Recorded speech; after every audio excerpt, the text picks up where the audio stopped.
یرمیہ 47 باب۔ خداوند کا کلام جو یرمیہ نبی پر فلسطینیوں کی بابت نازل ہوا۔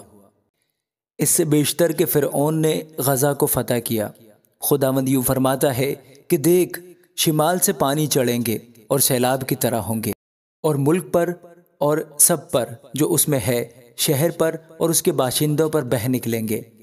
اس وقت لوگ چلائیں گے اور ملک کے سب باشندے نالہ کریں گے۔ اس کے طاقتور گھوڑوں کے سموں کی ٹاپ کی آواز سے، اس کے رتھوں کے ریلے اور اس کے پہیوں کی گڑگڑاہٹ سے۔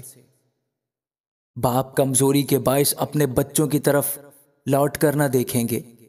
یہ اس دن کے سبب سے ہوگا جو آتا ہے کہ سب فلسطینیوں کو غارت کرے اور سور اور سیدا سے ہر مددگار کو جو باقی رہ گیا ہے نیست کرے، کیونکہ خداوند فلسطینیوں کو یعنی کفتور کے جزیرہ کے باقی لوگوں کو غارت کرے گا۔ غزہ پر چندلا پن آیا ہے، اسکلون اپنی وادی کے بقیہ سمیت نیست کیا گیا۔ تو کب تک اپنے آپ کو کاٹتا جائے گا؟ اے خداوند کی تلوار، تو کب تک نہ ٹھہرے گی؟ تو چل اپنے غلاف میں آرام لے اور ساکن ہو۔ وہ کیسے ٹھہر سکتی ہے جبکہ خداوند نے اسکلون اور سمندر کے ساحل کے خلاف اسے حکم دیا ہے؟ اس نے اسے وہاں مقرر کیا ہے۔ آمین۔